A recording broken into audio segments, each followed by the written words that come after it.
Sushi. Hello. Hello. Where have you been? Hey, hello. What? What do you say? What? Hello. Hello.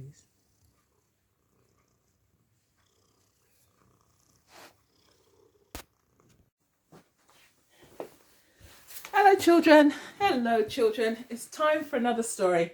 And today, I am going to read an old favourite, and it's called Six Dinner Sid. Now, every time I read this story, I always think of my cat, Sushi. Now, Sushi, this is Sushi. Come on, come here. Now, Sushi is what I call a little bit sometime-ish. Sometime, Sushi. He's friendly. And just now and again, he gets tired of everybody and wants to be left alone. You coming up? Sushi. Come. Come. Sushi is Sushi. And he's gone again. Okay, are you ready for the story? And maybe Sushi will come back, especially as I've got a treat for him right here. Six Dinner Sid.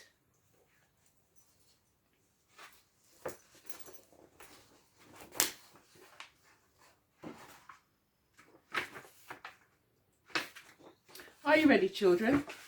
Are you sure? Let's begin. Sid lived at number 1 Aristotle Street. He also lived at number 2, number 3, number 4, number 5 and number 6. What do you think's going on?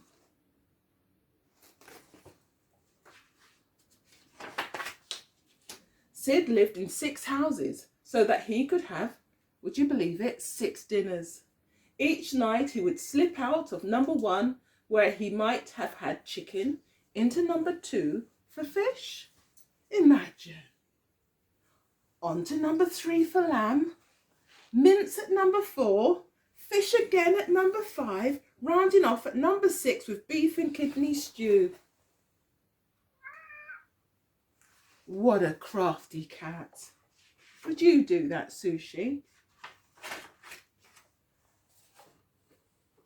Since no one talked to their neighbours in Aristotle Street, no one knew what Sid was up to. But each believed the cat they fed was theirs, and theirs alone. Have a look. They all think that Sid was their cat.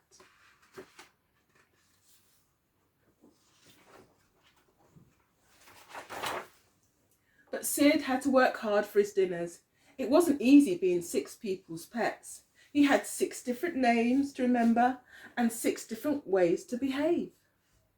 When he was being Scaramouche, Sid put on swanky ears. As Bob, he had a job. Can you see what his job was, children? He was naughty at Satan. Oh dear, what a name. And silly at Sally. As Sooty, he smooched. Have a look at him smooching. But at Schwartz, he had to act rough and tough. Oh dear.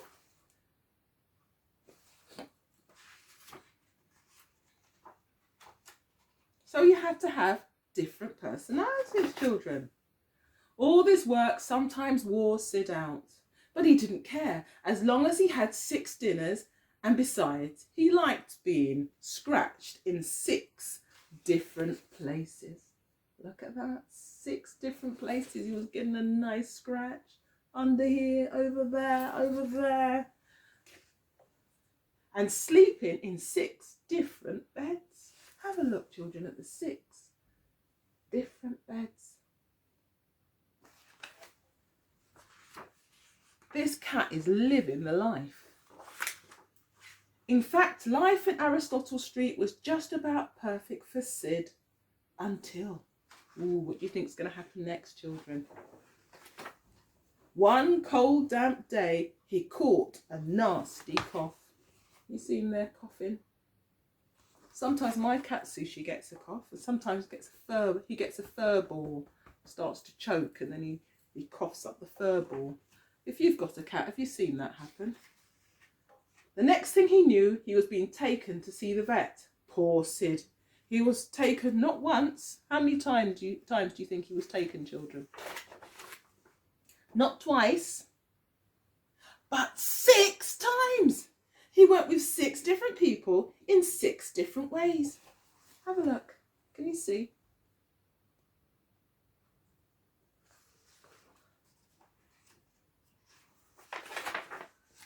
The vet said Sid's cough wasn't nearly as nasty as it sounded, but to be on the safe side, he should have a spoonful of medicine. Of course, Sid didn't just have 1 spoonful of medicine. How many spoonfuls did he have, children? That's right. 1, 2, 3, 4, 5, 6. Oh dear. Oh dear me. Poor Sid. Now, one black cat does look much like another, but nobody, not even a busy vet, could see the same cat 6 times without becoming suspicious. Sure enough, when he checked in his appointment book, the vet found 6 cats with a cough, all living in Aristotle Street. So he rang the owners at once.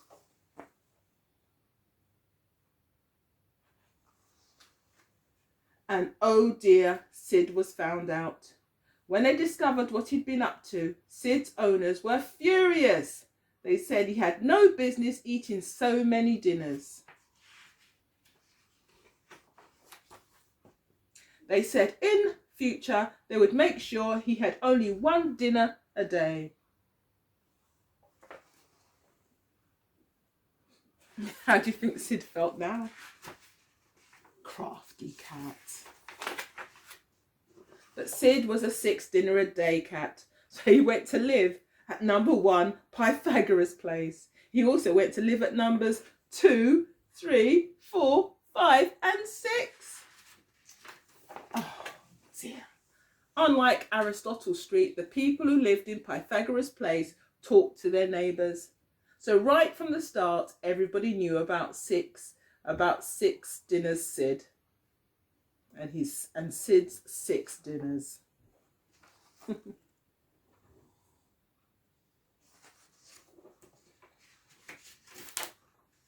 And because everybody knew, nobody minded.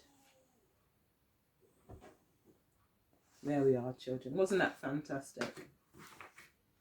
Fantastic book. And the author was Inga. Absolutely brilliant. Love that story. I've read that story for years, and each time, like I said, children, it reminds me of my cat. Thank you for listening, children. See you next time. Bye.